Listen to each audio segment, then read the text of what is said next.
स्वयंप्रेरक सादर करीत आहे प्रवास गीतेचा शोध स्वतःचा भाग 45 अध्याय क्रमांक 3 श्लोक क्रमांक 40 ते 42 पैकी एखादा श्लोक इथे थोडक्यात घेण्याचा आपण प्रयत्न करूया. आपले रोल मॉडेल असलेले छत्रपती शिवाजी महाराज आणि स्वामी विवेकानंद यांच्या स्मृतींना वंदन करूया. आपलं ब्रीद वाक्य असेल all power is with in you, you can do anything and everything. सर्व शक्ती ही तुझ्यामध्येच सामावलेली आहे, सर्व काही आणि काहीही करू. भगवंताला स्मरण करूया. वसुदेव सुतं देवं कंसचाणूरमर्दनं देवकी परमानंदं कृष्णं वंदे जगद्गुरुम्.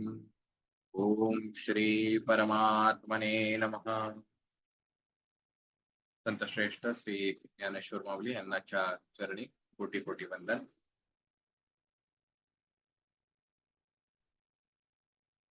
ईश्वराकडे पार्शलिटी हा भागच नाहीये. याला जास्ती द्या, त्याला कमी द्या, ह्याला वाईट द्या, ह्याला चांगलं द्या, अशी पार्शलिटी त्याच्याकडे नाहीये. तो सगळ्यांना समान देतो. तो म्हणतो हे सगळं तुमचंच आहे, काय घ्यायचं ते घ्या. आपली लेवल, आपली पात्रता ही आपण ओळखणं आवश्यक आहे. आणखीन एक गोष्ट सांगतो. एक व्यक्ती असतो जो त्याच्या आयुष्यातल्या प्रश्नांनी फार वैतागलेला असतो. इतकी दुःख एकामागोमाग एक, त्या दुःखातनं बाहेर पडण्यासाठी तो विविध मार्ग अवलंबत असतो. त्या मार्ग अवलंबताना तो विविध देवांकडे जातो, देवांकडे प्रार्थना करणं, तिथल्या गोष्टी करणं, असं सगळं करत असतो. काही केलं त्याचं काही त्या दुःखातून सुटका होत नाही. एक दिवशी तो वैतागतो, पण समाजातल्या लोकांमुळं, परिस्थितीमुळं फार वैतागलेला असतो. तर तो देवावरती चिडतो आणि देवाला म्हणतो, देवा तू मूर्ख आहेस, तुला कळत नाहीस तू काय करतोस.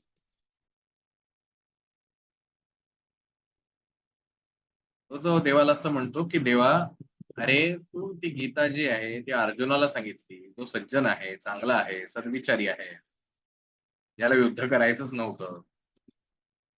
त्याऐवजी तू गीता जी आहे ती दुर्योधनाला, दुःशासनाला जर सांगितली असती, जे महामूर्ख होते, त्यांना सुधारवण्यासाठी जर तू ते तत्वज्ञान सांगितलं असतंस, तर हे युद्ध झालं नसतं, कितीतरी लोकांचा जीव वाचला असता आणि पुढील घटना ज्या असतील त्या सगळ्याच बदलल्या असत्या.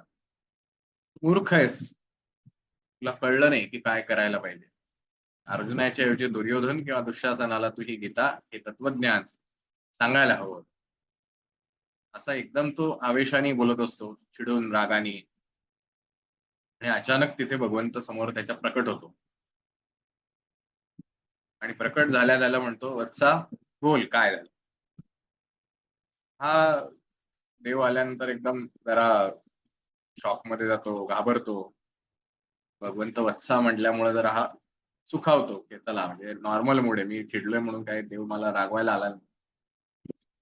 तो पुन्हा तेच सांगतो की देवा तू चुकलास म्हणे, तू दुर्योधन दुःशासनाला सांगायला पाहिजे होते हे ज्ञान, त्या अर्जुनाला सांगत बसला, जो ऑलरेडी चांगला आहे. स्कॉलर मुलाला आणखीन स्कॉलर बनवण्यासाठी पहिला नंबर आणण्यासाठी शिक्षकांनी शिकवण्यात काय अर्थ आहे. तो मठ्ठ आहे, कमी हुशार आहे, याला तुम्ही हुशार करण्यासाठी प्रयत्न करायला पाहिजे.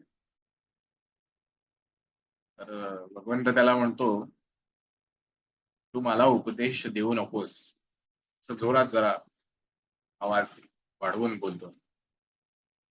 हा घाबरतो, बापरे म्हणे, पण बोललो देवाला, पण देवाला राग आलेला दिसतोय. तो सॉरी सॉरी सॉरी कळायला लागतो. भगवंत म्हणतो, अरे नाही नाही नाही, मी तुझ्यावर नाही चिडलो, मला उपदेश करू नकोस असं दुर्योधन मला म्हणाला होता. गेलो होतो त्याला ज्ञान द्यायला, गेलो होतो त्याला शिकवायला.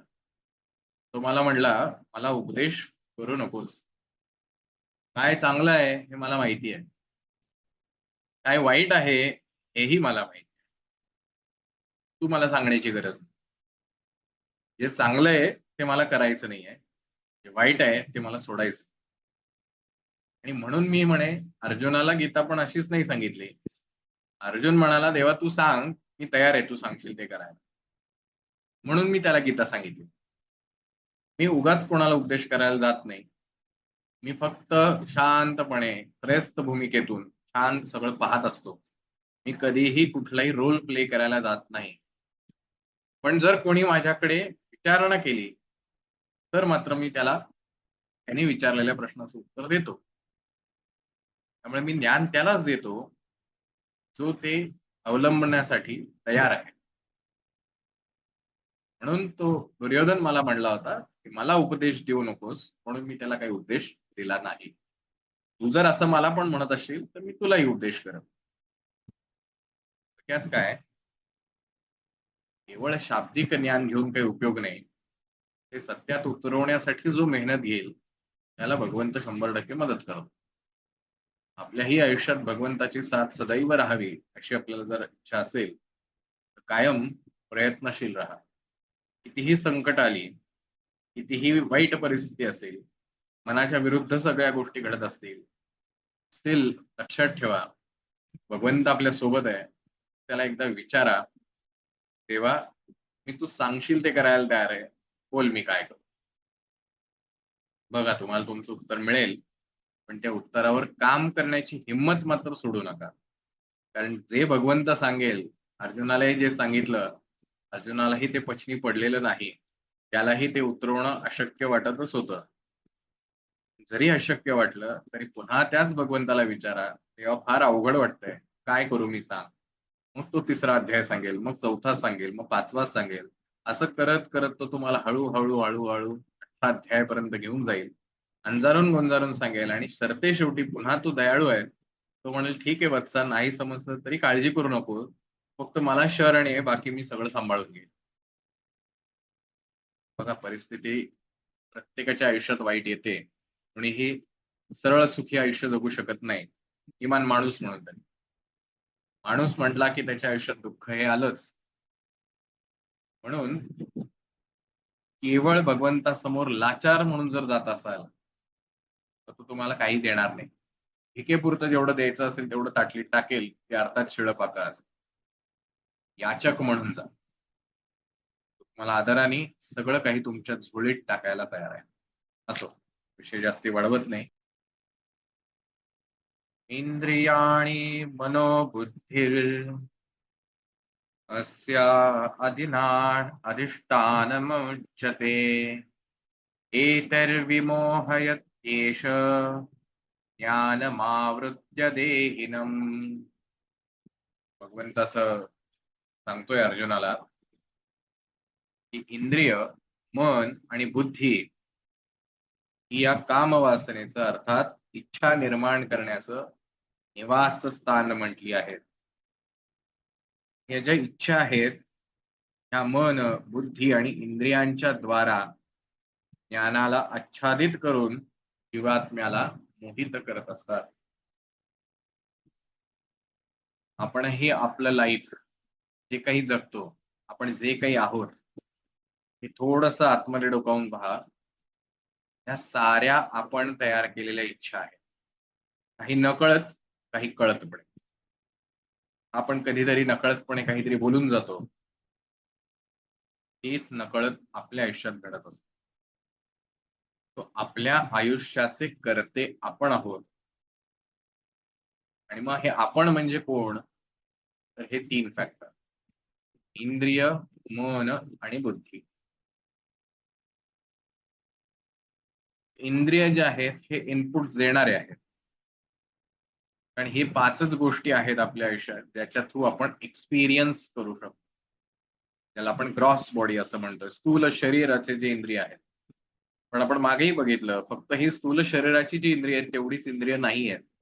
त्याच्या आतमध्ये सुद्धा सुप्त इंद्रिय आहे. जसं डोळा बाहेर आहे, तसंच आतमध्ये सुद्धा एक डोळा आहे.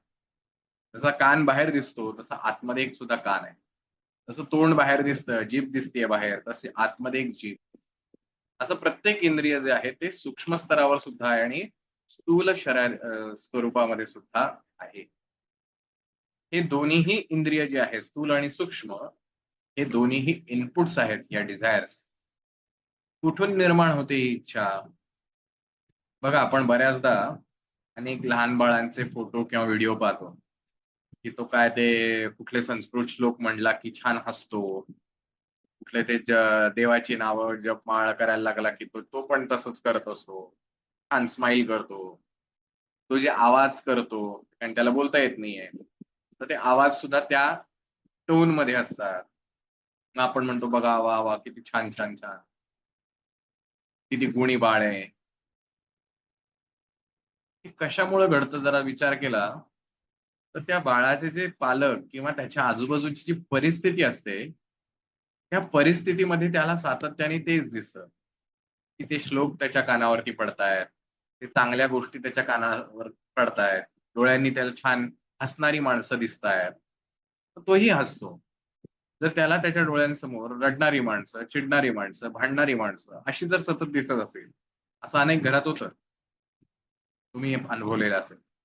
ते बाळ काय शिकणार आहे? या इंद्रियांमार्फत त्याच्यासमोर आतमध्ये जाणाऱ्या इन्फॉर्मेशन काय असणार आहे? रडण्याच्या, भांडण्याच्या, चिडण्याच्या ह्या सगळ्याच गोष्टी आहेत. बरं बाळ जेव्हा छोटं असतं, त्यावेळेला त्याला ते काही व्यक्त होता येत नाही फारसं. तो फक्त रडणं आणि हसणं ह्याच्यातनं तो त्याच्या भावना व्यक्त करतो. मग हळू जसं त्याची शारीरिक ताकद वाढायला लागते, मग जरा त्याला काही पटलं नाही, की खेळणी फेकून दे, भांडं फेकून दे, जेवणाचं ताट फेकून दे. असे एक अग्रेशन तो आहे ते दाखवायला लागतो. ते कुठून आलं होतं? ज्यावेळेला तो शांत त्या पाळण्यात झोपत होता ना, त्या झोळीमध्ये जेव्हा टाकलं होतं त्याला, तेव्हा त्याच्या आजूबाजूला जे चाललंय, ती सगळी त्या 5ही इंद्रियांतर्फे त्याचं ग्रास्पिंग चालू होतं. आपलंही आयुष्य बघा, आपणही लहान असू, त्यावेळेला आपल्या आजूबाजूला काय परिस्थिती होती? आपले आई-वडील, आपली घरातली जी मंडळी असतील, ती कशी वागत होती? आपल्या आत्या, मामा, बहिणी जे कोणी आले असतील, ते आल्यानंतर कसे बिहेव करायचे? साधारण आत्ता तुम्हाला मोठे झाल्यानंतर तुम्हाला ह्या व्यक्तींचे पर्सनॅलिटीबद्दल नेहमी जज करता येऊ शकतं. मग ही अंदाजे काय बोलली असतील आपल्यासमोर, हे सगळं आपण त्यावेळेला ग्रास्प केलेलं आहे. म्हणजे ही इंद्रिय जी आहेत, ही स्टार्टिंग पॉइंट आहे. इच्छा निर्माण. मग आता हे इन्फॉर्मेशन आतमध्ये गेली या इंद्रियांद्वारे. हां, कोणीतरी चिमटा काढलेला असतो. तो चिमटा काढल्यानंतरचे जे फिलिंग आहे, ते आपण अनुभवलेलं असतं. कोणीतरी आपल्याला छानपैकी कुरवाळलेलं असतं. आपण ज्याला रडतोय किंवा आपल्याला नाराज झालो म्हणून आपण एखादी भावना व्यक्त केली असेल बाळ म्हणून. त्याला कोणतरी आपल्याला छान कडेवर घेतं, "अरे काही नाही रे, जाऊन दे, मी तुझ्यासोबत आहे." काय असेल ते कुरवाळलं असेल, छान स्पर्श केला असेल. तो आईचा असेल, वडिलांचा असेल, भावाचा असेल, बहिणीचा असेल. तो स्पर्श आपल्याला सुखावून जातो. मग त्या स्पर्शाची आपल्याला ओढ लागते आणि मग याच्यातनं तयार होतं रिलेशनशिप. मग कधी आईशी जवळीक येते, कधी बाबांशी जवळचं नातं वाटतं, कधी बहिणीशी, कधी भावाशी, की नाही सगळे असतील माझे सगळे नातेवाईकच आहेत. आई आहे, ही बाबा आहे, सगळे छान आहेत. पण तरी माझं ह्या व्यक्तीशी जास्त बॉन्डिंग आहे. कदाचित लहानपणी झालेला तो एखादा स्पर्श, आपल्याला ते ते शब्द कळत नसतात. त्या शब्दांना मागचे भाव कळत नाहीत. परंतु बाळ म्हणून त्यातले जे व्हायब्रेशन्स आहेत, ते निश्चित त्या बाळाला समजतात. अशातनं आपण डेव्हलप होतो. ही सगळी इन्फॉर्मेशन आपल्यामध्ये भरून टाकलेली आहे. मग ही सगळी इन्फॉर्मेशन गेली कोणाकडे? तर मनाकडे. मग हे मन आपलं या सगळ्या भावनेतनं तयार झालं. मग आपल्याला कळलं, की राग कधी व्यक्त करायचा असतो, चिड कधी करायची असते, हसायचं कधी असतं, आनंदित कधी व्हायचं असतं. सगळं आपल्याला हळू कळायला लागलं. मग आपण अजून थोडंसं बाहेर गेलो, समाजात जायला लागलो, बाहेर फिरायला लागलो, शाळेमध्ये जायला लागलो. मग शाळांमध्ये इतर मुलं आली. त्या इतर मुलांचं वागणं सुद्धा आपण पाहायला लागलो. त्यांचे अनुभव घ्यायला लागलो. मग कळलं अरे ही माणसं अशी पण असतात. घरातली आपली सगळे कौतुक करतात. पण बाहेरची तशी सगळीच असतात असं नाही. तो एक वेगळा नव्याने अनुभव घेतला. त्यातून मन तयार होत गेलं. असं करता आजपर्यंत जे काही आपलं आयुष्य आहे, ह्या सगळ्या आयुष्यातले जे काही बरे वाईट अनुभव आले असतील, त्या सगळ्या अनुभवातनं जे हे सगळ्या इंद्रियांनी उपभोगलं आहे. म्हणजे एखादा बेसूर आवाज सुद्धा ऐकला असेल, तर पुन्हा असा बेसूर आवाज ऐकायची इच्छा आपल्या मनात होते का? एकदा जर तुम्ही एखादा बेसूर गाणं काय असतं, हे जर एकदा अनुभवलं असेल, तर तुम्ही परत असं म्हणाल का, "मला परत बेसूर गाणं ऐकायचं." सांगा बरं चॅट बॉक्सवर. किंवा एखादी वाईट चवीची एखादी भाजी खाल्ली आहे तुम्ही, तर ती पुन्हा मला द्या, असं तुम्ही कधी इच्छा व्यक्त कराल का?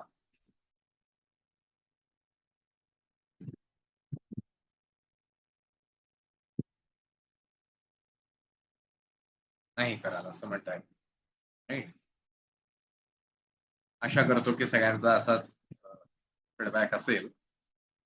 म्हणजे जेव्हा आपण ती गोष्ट वाईटरित्या अनुभवलेली आहे, ती पाहिलेली वाईट असेल, अ, ऐकलेली वाईट असेल, जिभेनी चव वाईट घेतली असेल, तर त्याची इच्छा आपल्याला कधीच होत नाही. त्या गोष्टीनं आपलं मन सुखावलेलं असतं. कारण आपल्याला माहिती आहे आता बाळात झाल्यानंतर आपल्याला कळलं, की आनंद कधी होतो, सुख कधी मिळतं, हे आपल्याला आता हळू कळत गेलं असतं. ज्या ज्या गोष्टीतनं सुख मिळालंय, त्या गोष्टी अजून अनुभवण्याची इच्छा तयार होते. आपण ह्या जातोय काम या एका गोष्टीकडे. हे कसं जनरेट होतंय? हे असंच काही कुठूनही आलेलं नाही. कोणाच्या तरी याच्यामुळे माझं आयुष्य असं आहे, असं नाहीये. हे सगळं आपणच कसे याला हे आहोत जबाबदार. तर ते आपल्याला पाहिजे. कारण त्याशिवाय आपण बदल घडणार नाही. मग हे मनामध्ये सगळं स्टोअर झालंय. सगळे चांगल्या वाईट प्रकारचे विचार जे आहेत, भावना ज्या आहेत, अनुभव जे आहेत, ह्या सगळ्यांचं इम्प्रेशन मनामध्ये स्टोअर झालं, ज्याला आपण चित्त असं म्हणतो. सगळे अनुभव घेतले. आपण मागचा जन्म तर अजून विचारच नाही करत. फक्त या जन्मापुरताच विचार करतो. मग आता हे जे चित्तामध्ये जमा झालं, तर हे काय होणार? तर चित्त हे कधीही शांत नसतं. आपल्याला माहिती आहे, आपण म्हणतो, की "काय रे तुझं चित्त जरा एका ठिकाणी स्थिर ठेव." कारण ते अस्थिर आहे. आणि इतक्या सगळ्या गोष्टी गेल्यानंतर लहान बाळ बघा बरं, तो त्याच्या पापण्या त्याच्यासमोर आपण जर ते आय ब्लिंकिंग वाला तो गेम असतो, तसं जर घेतलं तर ते बाळ जिंकतं. आपण हारतो. ते स्टेबल आहे. शांत झोपून राहतं. शांत एकटक एका गोष्टीकडे पाहू शकतं ते. पण हळू-हळू जसे-जसे त्याला हे अनुभवायला लागतात, तसं त्याचं चित्त सुद्धा अस्थिर व्हायला लागतं. मग ह्या अस्थिर मनामध्ये सतत एक विचार चालू आहेत. हे सायंटिफिकलरित्या जरी म्हणायचं म्हटलं, तरी 21,000 वेळेला आपण दिवसातनं श्वास घेतो. किमान 21,000 किमान कमाल प्रचंड आहेत. लाखोंमध्ये आहे. किमान 21,000 विचार आपण दिवसभरात करतो. हे वैज्ञानिकदृष्ट्या सिद्ध झालेली गोष्ट आहे. या 21,000 मधले आपल्याला आठवा, की किती विचार आले असं म्हटलं तर आपण 5-10 पलीकडे काही जाऊ शकणार नाही. पण 21,000 मात्र आलेले आहेत एवढं निश्चित आहे. मग हे आले कुठनं आणि गेले कुठं? तर हे मनातनं आलेले विचार हे बुद्धीच्या दरवाजावरती धडकतात. मग आता बुद्धी जी आहे, ही बुद्धी त्यातले काही विचार सिलेक्ट करते. आणि मग हे सिलेक्ट केल्यानंतर मग त्या गोष्टीवरती काम केलं जातं. त्यातून घडतं ते कर्म. मग ते एक इच्छा, मग कुठली इच्छा जास्ती प्रबळ आहे? आपण म्हणतो तुझी प्रबळ इच्छाशक्ती पाहिजे. कुठून येणार ही प्रबळ? आहे ना, आतमध्ये ती गोष्ट आहे, पण ती प्रबळ नाहीये. त्या प्रबळसाठी काय पाहिजे? अनुभव दृढ पाहिजे किंवा इतका जबरदस्त अनुभव आला पाहिजे. म्हणून मी मगाशी जे तुम्हाला म्हणताना म्हटलं, असा एखादा अद्भुत अनुभव, की ज्याचं इम्प्रेशन इतकं स्ट्रॉंगली पडतं, की जे आपण विसरूच शकत नाही. जसं शर्मिला मॅडमनी मगाशी म्हटलं, की जे मी ते अनुभवलं ते मी कधीच विसरू शकणार नाही. आता ती गोष्ट जरी त्यांना 5 वर्षांनी विचारली, तर ते असं म्हणणार, "नाही, थांबा जरा मला आठवू दे पहिलं." नाही, कारण ते स्ट्रॉंगली त्यांच्या ह्याच्यावरती स्टोअर झालेलं आहे. त्याला अद्भुत अनुभव मिळतात. ती प्रबळ इच्छा तयार होते तिथनं अशा विविध स्ट्रॉंग अनुभवातनं. आणि मग भगवंत असं म्हणतो, की ही जी काम आहे, हे जे काम आहे, हे इंद्रिय, मन आणि बुद्धी यामध्ये ह्या इच्छांचं निवासस्थान आहे. इच्छा निर्माण कुठून होतीये? या इंद्रियांमधून, मनामधून, बुद्धीमधून. आणि म्हणून या इच्छेनी हा जो ज्ञानाचा अग्नी आहे, जो आतमध्ये डीप आहे, त्याला आपण विवेक म्हणतोय, झाकून टाकतो. आपल्याला कळतं हे असं नाही वागलं पाहिजे, पण अरे मला जमतच नाहीये. मला कळतंय हे असं नाही करायला पाहिजे, ते कर्मयोग करायचं आहे ना, मग ते सोडून द्यायला पाहिजे, पण नाही होत रे, सारखं ते लक्षातच येतंय. कारण का? या तिघांच्या ह्यानी ते अट्टातलेलं आहे. तरी कितीही वाटलं तरी हे तिघं काही त्याला सुट्टी देत नाहीत. ते म्हणतात, "ते गप रे तुझं तू, ते ज्ञान बाजूला ठेव." आणि ते ज्ञानाने मला सुख मिळत नाही. मन म्हणतं मला आनंद होत नाही. हे काय आहे सगळं ते दुसऱ्याला देऊन टाक, हे त्याला देऊन टाक, ते माझं नाही, हे माझं नाही, माझं कोणी कौतुक नाही, हे करायचं, असं नाही करायचं. तर मग मला काहीच प्लेजर मिळत नाही. तो म्हणतो, "ज्ञाना तू जरा शांत बस. तुझं ज्ञान जे आहे ते आतमध्येच ठेव. पहिलं माझं सुख शोध." आणि मग काय होतं? जीवात्म्याला मोहित कर. कोण? या इच्छा. जो जीवात्मा आहे, जो सर्वार्थाने श्रेष्ठ आहे, सर्वार्थाने ज्ञानी आहे, त्याला ह्या सगळ्यांनी कव्हर करून ठेवलं. ते म्हणतात की अजिबात वरती येऊ नकोस, कारण तू वरती आलास तर आमचं सगळ्यांचं जगणं मुश्किल आहे. कारण आम्हाला सुख मिळणार नाही. म्हणून ज्ञानी माणसं, सगळे म्हणतात ज्ञानी माणसाच्या सहवासात राहायला पाहिजे, बट सोपं नाहीये. पण ज्ञानी माणूस हा जेव्हा गोष्टी सांगतो ते आपल्या मनाला अजिबात सुखावणारं नसतं. आपल्याला हवं असतं कोड कौतुक, तो म्हणतो कौतुक नको. तो म्हणतो की जे तुझे काय म्हणतात त्याला, निंदक, निंदकाचे घर असावे, जे निंदक आहेत ते तुझे खरे मित्र. मन म्हणतं अरे काय बावट आहे, माझे कौतुक करणारे माझे मित्र असले पाहिजे, निंदक कसे चालतील. ज्ञानी माणसाचा सहवास इतका सोपा नसतो. अदरवाईज भारतामध्ये इतके ज्ञानी लोक होऊन गेले आहेत, होतील, स्टील बघा त्यांचा उपयोग किती घेतात. संत श्रेष्ठ तुकाराम महाराज असो, ज्ञानेश्वर माऊली असो, आजचे संत असो, मागील झालेले संत असो, या सगळ्यांनी तेच सांगितलं की माझ्याकडे जे देण्यासारखे ते कोणीच घेत नाही. माझ्याकडे लोक येतात ते केवळ चमत्कार घेण्यासाठी. कशासाठी हवेत ते चमत्कार? सुख प्राप्तीसाठी. ते जे दुःख ज्याला म्हणतायत त्या दुःखातनं निवृत्ती होऊन सुखाची प्राप्ती व्हावी म्हणून ते माझ्याकडे येत आहेत. आणि मी त्यांना म्हणतोय की अरे ज्ञान घे, म्हणजे ऑटोमॅटिक तुझं सगळं दुःख निघून जाईल. ते म्हणतात नाही नाही, ज्ञान नको आहे, कारण ज्ञान जर घेतलं तर आमचं सुख ही कल्पनाच सगळी विरघळून जाईल. तर किती घसा कोरडा करून सांगा, नाहीतर प्रेमाने येऊन सांगा, शेवटी उत्तर एकच, मला उपदेश करू नकोस. आपण नाही का आपल्या आई वडिलांना म्हणतो मला काही सांगायची गरज नाही, मला सगळं माहिती आहे. खरंच आई वडील ते त्यांच्या अनुभवातनं चार गोष्टी सांगत असतात, ज्ञानच देत असतात आपल्याला. आपण आपल्याचे तारे तोडतो, मला काही शिकू नको, मला सगळं माहिती आहे.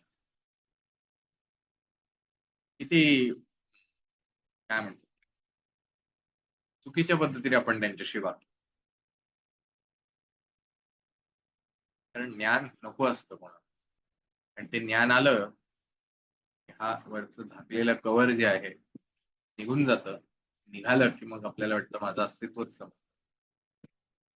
मला, कारण माझं मोठेपण जे आहे दुसऱ्याच्या ऐकण्याने निघून जाईल, म्हणून मला त्याचं ज्ञान पण नको असतं. तर आई वडील पोटतिडकीने सांगत असतात आपल्याला, अरे बाळा असं करू नको, हे असं नाही चांगलं, हे असं वागू नको, तसं वागू नको. आपणही आपल्या जीवनात तेच केलंय. ज्ञानाचा सहवास इतका सोपा नाही. कानाला गोड वाटेल, छान आहे तुमचा सल्ला, परवडत नाही. का परवडत नाही?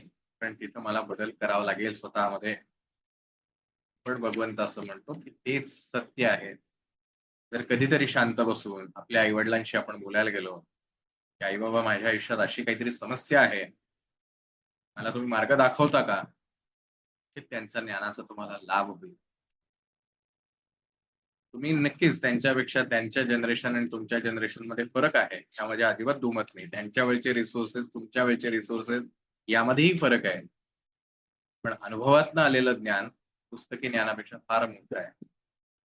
आणि कधीतरी आयुष्यात जे आपण वारंवार आता एक 2-4 दिवसात शिकलोय, शेअरिंग, कधीतरी त्यांच्या जवळ बसून त्यांचेही सल्ले घ्या, ऐका, आणि डोअर ओपन ठेवून ऐका. मनाची दारं जी आहेत ती ओपन ठेवा. स्वीकार करा, ते जे म्हणतायत ते सगळं ऐका. स्वतःचे लावू नका तिथं, नाही नाही असं नसतं, तसं नसतं. हा रेझिस्टन्स नाही पाहिजे ते. देन तुम्हाला कळेल की अरे खरंच ते जे सांगतायत त्याची व्हॅल्यू आहे. कारण ते जे त्यांना मिळालेलं ज्ञान आहे ते त्यांनी त्यांच्या आयुष्यात 4 खस्ता खाल्ल्यात, नुकसान सहन केलेत, संकटांना सामना केलाय, त्यातनं त्यांना हे ज्ञान मिळालंय की अरे असं वागायचं नसतं, याचा त्रास होतो. आले पैसे की खर्च कर, हे असं नसतं करायचं, की त्यांच्या अनुभवातनं त्यांना कळलेलं असतं. कारण ज्यावेळेला भविष्यात समस्या उभी राहते, जर सेव्हिंगच काही केलेलं नसेल तर आपल्याला दुसऱ्यांकडे पैसे उधार मागावे लागतात. आणि उधार मागितल्यानंतर काय नुकसान होतं हे त्यांनी अनुभवलेलं असतं. म्हणून ते तुम्हाला म्हणतात की अरे मी एवढा पॉकेट मनी दिलाय पण जास्त खर्च करू नकोस, गरज असेल तेव्हाच वापरत जा. आणि मग इतर मुलांकडे पाहून आपण त्यांना म्हणायचं की तुम्हाला माहितीये का, कळतं का बाहेर किती खर्च करावा लागतो हे. खरंच कधीतरी एकदा बसून स्वतःलाही विचारा, खरंच तेवढे पैशांची आवश्यकता आपल्याला असते का? का फक्त शौक म्हणून आपण त्या गोष्टी करतो? काहीतरी आपल्या आई-वडिलांसमोर बसून ह्या गोष्टी ज्ञानाच्या समजून घ्या. अदरवाईज हा जो डिझायर वाला जो अग्नी आहे, कधीही शमणारा नाही. आज तुमच्याकडे ₹100 आहेत. तुम्ही त्या 100च्या हिशोबाने इच्छा निर्माण कराल. ते 1000 येणार आहेत. कारण उद्या जॉबला लागाल किंवा जॉब करत असाल. 1000 असतील. 1000 संपवण्याची ताकद फक्त या डिझायरमध्ये आहे. एका क्षणात संपवू शकतो. त्या लाख येतील, लाख संपवण्याची पण ताकद त्याच्यात. पण जर हा ज्ञानाचा, विवेकाचं ज्ञान जे आहे ते जागं असेल, या आई-वडिलांकडनं अनुभवातनं शिकले असाल, तर ₹100 सुद्धा ₹20 वाचवाल. 1000 मधनं पण 200 वाचवाल आणि लाखातनं सुद्धा 2-5 हजार नक्कीच वाचवाल. कारण तो संस्कार तुमच्यामध्ये असेल आणि ज्यावेळेला खरंच आयुष्यात संकट उभं राहील, बऱ्याचदा असं होतं बसला सुद्धा पैसे राहत नाहीत कारण सगळे खर्च झालेले असतात. त्यावेळेला ह्या ₹20 ची किंमत कळते. ही बऱ्याच लोकांच्या घरी असेल किंवा पूर्वीचे लोकं तरी करायचे मला माहीत नाही. पैसे कधीच एका ठिकाणी ठेवायचे नाहीत. पाकिटाच्या 4 कप्प्यांमध्ये वेगवेगळ्या ठिकाणी पैसे ठेवायचे. आजकालची म्हणून तर काय मूर्खपणा आहे यार. आजकाल सगळं डिजिटल आहे. त्याला मोबाईल स्विच ऑफ होतो. मोबाईलमध्ये आहेत पैसे वापर रे, असं म्हणून ज्यावेळेला बॅलन्स 0 होतो, त्यावेळेला ह्या 4 ठिकाणी पैसे ठेवण्याच्या कृतीला महत्त्व कळतं. का 4 ठिकाणी ठेवायचं? कारण त्यांना माहिती आहे हे मन असंच आहे. दिसले पैसे की उधळून टाक. त्यापेक्षा साठवून ठेवा. म्हणजे वेळेला उपयोग आहे. उदाहरण देतोय, अशा अनेक गोष्टी आयुष्यात असतील. म्हणून ज्ञान हे नेहमी स्वीकारत राहा. मनाची द्वारं उघडी ठेवत जा आणि ते ज्ञान जे आहे ते घेण्याचा प्रयत्न. त्याच्यानंतर ती सगळी इन्फॉर्मेशन तुमच्या मनात स्टोअर होईल. ह्यातनं जर तुमची बुद्धी डेव्हलप झाली, तर कुठल्या वेळेला कुठलं ज्ञान वापरायचं हे तुम्हाला निश्चित कळेल. कायम लक्षात ठेवा, ही इंद्रिय थांबणारी नाहीत. त्यांना योग्य डायरेक्शन द्यायला शिका. बघायचंच असेल तर चांगलं बघायला शिका. ऐकायचंच असेल तर चांगलं ऐकायला शिका. स्पर्शच करा. कारण हे कोणीही थांबवू शकणार नाही. विदाऊट स्पर्श करता मला सगळं कळलं पाहिजे. नाही होऊ शकत. डोळे बंद करून जगता येऊ शकणार नाही. कान बंद करून जगता येणार नाही. मग काय? त्या एनर्जीला चांगलं डायरेक्शन द्या. योग्य दिशेला त्या एनर्जीला घेऊन जा. तीच एनर्जी ऑटोमॅटिकली ह्या मन आणि बुद्धीवरती चांगले विचार पेरेल आणि ह्या चांगल्यामधनं चांगलंच घडेल. आपोआप ज्ञान जे आहे ते प्रकट होईल. पण भगवंत सांगतो हा जीवात्मा जो आहे तो अ, वस्तुतः श्रेष्ठ आहे, ताकदवर आहे, पॉवरफुल आहे. All power is within you. सगळी पॉवर त्याच्याकडे आहे. पण ह्या वरच्या तिघांनी त्याला कव्हर करून ठेवलंय. ज्याच्यामुळे तो स्वतः हेल्पलेस झाल्यासारखा वागतो आणि मग हा हेल्पलेस माणूस जो आहे, तो दारोदार शोधत राहतो, कोण मला मदत करेल. मग कोण कशाला करेल? मग इकडे-तिकडे जाण्यापेक्षा आपण एक काम करूया, त्या देवाकडे याचना करूया. आणि देवाकडे याचना करताना सुद्धा जर तुम्ही त्याचा अभ्यास केला, 100 लोकांना जर प्रश्न विचारले, की देवाकडे तुम्ही याचना करता म्हणजे काय करता? तर तुम्हाला 100 पैकी 99% लोकं तुम्हाला सांगतील, आम्ही देवाकडे मागतो ते आमच्या प्रपंचातल्या गोष्टी म्हणजेच काय? तो अग्नी अधिक काय म्हणतात भडकावा यासाठी लागणारं इंधन देवाकडे मागतोय. ते अग्नी जो आहे या इच्छांचा हा शांत व्हावा यासाठी खरं तर देवाला मागायला पाहिजे. हे चित्त जे आहे ते शमवण्यासाठी, ते शांत होण्यासाठी खरं तर भगवंताला मागायला पाहिजे आणि ते शमवण्याची ताकद फक्त एकाच गोष्टीमध्ये आहे, ती म्हणजे ज्ञान. आणि ज्ञान म्हणजे फक्त शब्द नव्हे. शाब्दिक ज्ञान हे प्रत्यक्ष जीवनात किती उपयोगात येईल माहीत नाही. पण हे ज्ञान येतं ते अनुभवातून आणि अनुभव येण्यासाठी कर्मयोग आवश्यक आहे. सो भगवंत म्हणून नेहमी आपल्याला सांगतो कर्म करायचं नाही असं म्हणणं सुद्धा एक कर्म आहे आणि त्या कर्माचे सुद्धा परिणाम ठरलेले आहेत. म्हणून कर्मापासून, स्वधर्मापासून कधीही लांब जाऊ नका. तुमचा जो धर्म आहे त्या धर्माचं पालन करण्याचं शिकत राहा. तरच हे ज्ञान तुम्हाला मदत करेल आणि अंतिमतः ज्ञानाशिवाय कुठलीही गोष्ट नाही. आज तुम्ही पैसे मिळवण्यासाठी एखादा उपक्रम करत असाल, उदाहरणार्थ तुम्ही ₹2 कमवताय, मला अजून काहीतरी कमवायचं आहे. जसं आता आपण हा पूर्ण ब्रह्म उपक्रम आहे. समाजाला काहीतरी द्यायचं आहे. हे देताना त्या रक्ताला चटावलेला वाघ जसं असतो तसं व्हायचं नाहीये. नाहीतर काय 10,000 चे ₹1,00,000 गोळा करण्यासाठी आपण आणखीन लोकांना आवाहन करू, आणखीन लोकं डोनेट करायला तयार आहे. मगाशी जसा अनुभव सांगितला. 100% तयार आहे. त्यातनं आपण आपलं इंधन अधिक वाढवत राहू, आपल्याला शमवायचं आहे, आपल्याला लर्निंग करायचंय तरच त्याचा उपयोग आहे. अदरवाईज मग 10,000 काय, 20,000 काय, 50 लाख काय, 10 करोड काय, किती कमवले की माणूस सुखावणार आहे? लिमिटलेस आहे. कितीही कमवले तरी तो सुखी होणार नाही. हे किती कमवल्यानंतर कळतं की अरे पैशाने सुख मिळतच नाही. त्यामुळे त्या पैशासाठी धावाधाव इतकी आहे की लोक विवेक विसरून बसलेत, माणुसकी विसरून बसलेले आहेत. स्वतःचं कोण, परकं कोण, ह्या सगळ्या गोष्टी विसरून त्या ज्ञानाला तर अगदी बाजूलाच काढून ठेवलंय. काही उपयोग नाही त्या ज्ञानाचा. अशा पद्धतीनं केवळ हा स्वार्थ साधण्यासाठी जीवन जगताय. सरतेशेवटी एक टप्प्यावर आयुष्याच्या आल्यानंतर कळेल, जेव्हा मागे पाहतील, अरे जे निरर्थक होतं त्याच्यासाठी मी इतकी मेहनत घेतली आणि जे माझ्या आयुष्याला कलाटणी देणारं ज्ञान आहे, ते ज्ञान घेण्यासाठी मात्र माझ्याकडे वेळ नव्हता. असो, जास्ती वेळ घेत नाही आपला आजच्या दिवशी. पण उरलेले 2 श्लोक जे आहेत महत्वाचे आहेत. पुढचं कंट्रोल काय करायचा, कसा करायचा तेही आपल्याला पाहायचं आहे. पण लक्षात हेच ठेवा की आयुष्यात जर यश हवं असेल तर ज्ञान एवढंच त्याला उत्तर आहे आणि त्यामुळे ते ज्ञान घेण्यासाठी सदैव प्रयत्नशील राहा. म्हणजे व्यावहारिक ज्ञान असो किंवा आध्यात्मिक ज्ञान असो. अदरवाईज बाकी कुठलीही गोष्ट आपल्याला शाश्वत सुख देऊ शकत नाही. लर्निंग जे आहे ते जास्ती महत्वाचं आहे. शाश्वत ही जी गोष्ट आहे की जी सदैव आपल्यासोबत राहू शकते, हे फक्त ज्ञान आहे. बाकी सगळ्या गोष्टी निघून जाणार आहेत. एक वेळ जर उद्या आपली मेमरी लॉस झाली, काय राहणार आहे आपल्या आयुष्यात? काही नाही राहणार. झिरो असू आपण. मग काय हवंय आपल्याला? ज्ञान. आणि ते जर आतमध्ये असेल तर सगळ्या गोष्टी आपोआप घडू शकतात. म्हणून ज्ञानाचा काय म्हणूया मिळवण्यासाठीचा प्रयत्न सदैव असला पाहिजे. बाकी गोष्टी येणार आहेत, जाणार आहेत. समुद्रातली जशी एक लाट आली, मग ती दगडावर आपटणार आहे, दुसरी येणे. तसा एक पूर्ण बदल काय करता येईल आपल्याला? अजून काय शिकता येईल? हा सतत ध्यास तोच घेत राहायचा. After all there is one ultimate knowledge and that is a Ishwar.